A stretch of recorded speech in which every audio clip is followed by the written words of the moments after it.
Welcome to All This Math. This is Professor Parker coming to you live from my office at Cheney University, and we're going to do some math today. Now, but before we start doing this math today, before I teach you how to solve and graph this absolute value inequality, I do want to give a shout out and show recognition to the Dance Institute of Philadelphia. That is a black-owned dance school in Philadelphia that my daughter, Asada, has been a part of for the past 4 years, I want to say. So I do want to give a shout out to them and all the young women and all the men and women that are involved with the Dance Institute of Philadelphia. All right.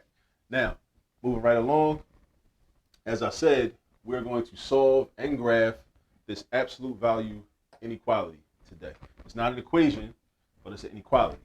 Okay? So that means that it's a little bit different from an equation, not so much in how we solve for it, but in terms of what the solution will be. So instead of there being like one solution, like x equals 3, that's just one number, right? Or x equals -4, that's just one number. Our solution might say x is greater than or equal to 6, which means that any number, including 6, but the number 6 or any number bigger than 6 is going to be a solution to this inequality, right? So that means 7 could be a solution in that case. 7 could be a solution. 28 could be a solution. 10 trillion could be a solution. 7.2 could be a solution. It's an infinite number of solutions when we solve and graph these. Now, the first step with solving an absolute value inequality is you want to isolate the absolute value. So this right here, this absolute value of 3x plus 6, we want to isolate that. And when I say isolate it, I mean we want to get it by itself on this side of the inequality. Inequality has two sides. It's got a left side and a right side. On the left side, you got the inequality and you got this -4. This -4, it's got to go. We got to get rid of it. But how do you get rid of it though? You always do the opposite operation from what that term or that number is currently doing. So when you think about, well, what do you mean? What is it doing? It's being subtracted, right? So -4 means you're subtracting 4. So think to yourself, what's the opposite operation from subtracting 4? Opposite operation is adding 4. So that's what you need to do to get rid of it. So we're going to do it like this. We're going to write underneath of that, we're going to write +4 underneath.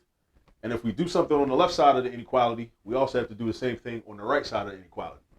So we do +4 over here also.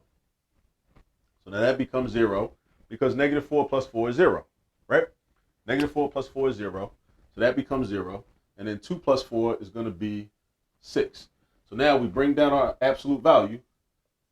Now we have 3x plus 6 is greater than or equal to 6. Or the absolute value of 3x plus 6 is greater than or equal to 6.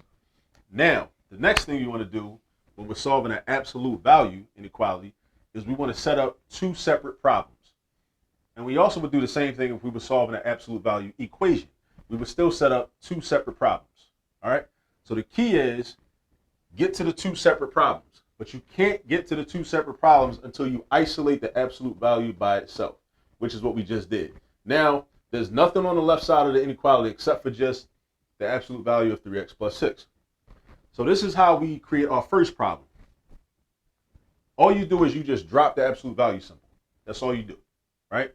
So I'm basically going to rewrite this without these vertical bars. So I'm going to have 3x plus 6 is greater than or equal to 6. So take a moment, look at that, and look at how this problem is different from this problem. The only difference is that the absolute value bars are gone. That's the only difference. All right. Now, in your second problem, we got to do a couple more things. So we did one thing to change this one to get this problem. We're going to do 3 things to change this to get the second problem. So I'm going to write the word or. And then the first thing I'm going to do is just like in this problem, I dropped the absolute value bars. I'm going to do that again. So I'm going to drop the absolute value bars. I'm going to have 3x plus 6. And then that's the first thing. Now the second thing I'm going to do, this inequality sign, you flip it around. You flip it around. You flip around the inequality sign. So instead of saying greater than or equal to, now it's going to be less than or equal to, right? That's the second thing we do. Now the third thing we do is whatever expression is on this side of the inequality, we give it its opposite sign. So right now, this is a positive 6. We're going to flip positive 6 into a negative 6. So those are the 3 things that we did. Now let me backtrack and just repeat those 3 things again, because you're going to do this with every problem that you see, whether it's an absolute value inequality. Well, with an equation, you're only going to do 2 things for the separate problem. We'll talk about that in another video. But for an absolute value inequality, you have to do, number 1, drop the absolute value bars. Number 2, flip the inequality sign around. And number 3, whatever expression is on the other side of the inequality sign, we're going to take that and make it the opposite. So now we go back. I'm going to go back to the first problem, and I'm going to solve for x. That's what I'm going to do. I'm going to solve for x. So the first thing I'm going to do is I'm going to subtract 6 on the left, subtract 6 on the right, because I want to get 3x by itself, right? So I got 3x by itself now, and that's greater than, what's 6 minus 6? 0. So these both cancel out, and that's cool. That's going to happen sometimes. Now I want to get x by itself. So I got to get rid of this 3. I want to get x by itself, so I got to get rid of this 3. So the question is, how do I do that? Ask myself, what is 3 doing right now? This is 3x, which means 3 times x. So it's doing multiplication. So we do the opposite of multiplication, which is division. So 3x divided by 3 on the left, divided by 3 on the right. Those 3's cancel out and turn into a 1. So we have 1x, which is just x. And then 0 divided by 3 is just 0. Now, if you have 0 in your numerator, that equals 0. But if you ever have 0 in your denominator, that's undefined. That number does not exist. That's not a real number. It's nothing, right? But 0 in your numerator is cool. 0 in your numerator is cool. That's going to become 0. So now our solution is, or part of our solution is, x is greater than or equal to 0. So what that means is that x is 0. 0 is one of our solutions for this. We think, we didn't check it yet. We will check it to be sure in a moment. But every number bigger than 0 is also a solution. So 1 is a solution. 2, 3, 4, 5, 8, 9, 10, 28, 6,532,600. Any number bigger than 0 is a solution, right? Now, slide back over here. We got to solve this one too, right? So first thing I'm going to do, I'm going to get 3x by itself. I'm going to get rid of the positive 6, so I'll subtract 6. Subtract 6 over here too. That's 0. 3x comes down. Bring the less than or equal to sign. Negative 6 minus 6. That's going to give me negative 12, right? Now, 3x is less than or equal to negative 12. Now I got to get rid of this 3. I got to get rid of this 3. This 3 has to go, right? So I divide by 3, and I divide by 3. I got x is less than or equal to negative 4. Now, this is a negative 12 divided by a positive 3. Another thing about inequalities is that if you ever divide by a negative number or multiply by a negative number, this inequality sign will flip. Some people get confused because they just see the negative sign or the negative term and they think, I got to flip this. You don't flip this sign here. You don't flip it because we didn't divide by a negative 3. The negative 12 is already negative. We divided by a positive 3. If you divide by a positive number, the sign stays facing the same direction. All right. So now we have x is less than or equal to negative 4, right? X is less than or equal to negative 4. So that means that negative 4 is a solution. If this is correct, negative 4 is a solution and any number less than that. So negative 5 is a solution. Negative 10, negative 20, negative 50, negative 800,000, negative 62.1. Any number less than negative 4 or to the left on the number line is a solution. So we have solved this. Now let's make sure that it's true. All right. So now let's go over here. Let's just check to see if 0 is right. Because if 0 is true, then anything greater than 0 will be true also. So plug 0 in. And let's look what happens. Because we should always check our work.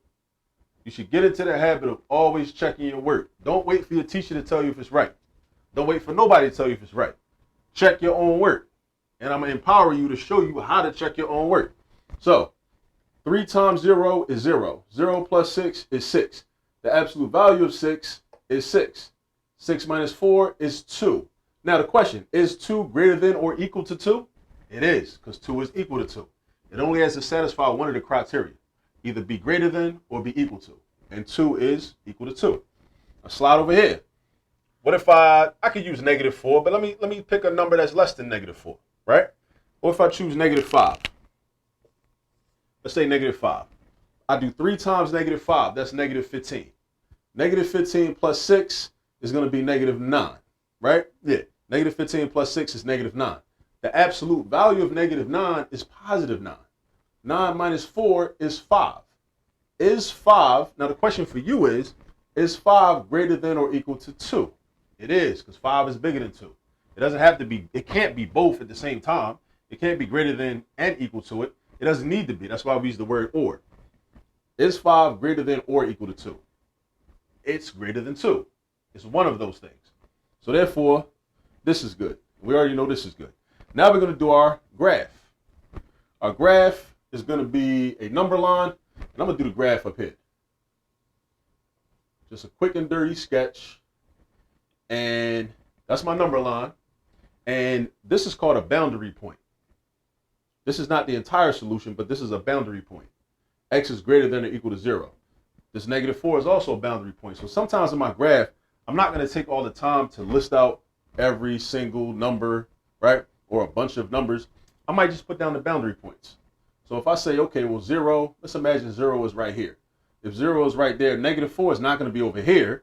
Negative 4 is to the left, because all the negative numbers are to the left. So let's say I put negative 4 right here. So I got my 2 boundary points. Now, if X is greater than or equal to 0, that means I draw a circle on 0 and I shade it in. Why do I shade it in? I shade it in because it's also equal to. If it were only greater than, this would be an open circle. It would look like this 0, an open circle. But because X is equal to 0, I shade this in. Now, X is greater than 0 also, in addition to being equal to. So what I do is I think about, well, where are all the numbers that are bigger than 0? Are they to the left or are they to the right? They are to the right, because over here would be 1, 2, 3, 4, 5, 6, and all of that. So I'm going to do this. That's one of my arrows. Now, some textbooks will just have you shade right on top of the number line like this. I don't typically like to do that. I think this is neater, and I like to be able to see my line, right? But that's just me. But if you want to shade right on top of the number line, you can do that too. Or you can do this. Just make sure you put your arrowhead, right? Now, also, X is less than or equal to negative 4, right? So you find negative 4 right here. And then I shade in because it's also equal to. It's not just less than, it's equal to. So I shade in right here, right? Now, then I ask myself, where on the number line are all the numbers that are less than negative 4? Are they to the right or are they to the left? They're to the left. So I draw my other arrow like that. And if we want to get a little jazzy, a little artistic, you can, use some different colors, whatever you want to do. But this is basically how you do it. This is how you solve and graph an absolute value inequality. An absolute value inequality. That's what you do. All right? And remember, there's an infinite number of solutions. It's not like an equation, in that in an equation, even if it were an absolute value equation, there would be 2 solutions, right? But just 2 points. Right here, we have an infinite number of solutions. Any number less than negative 4 is a solution. Any number greater than 0 is a solution for this particular example. All right, so that is our lesson for today.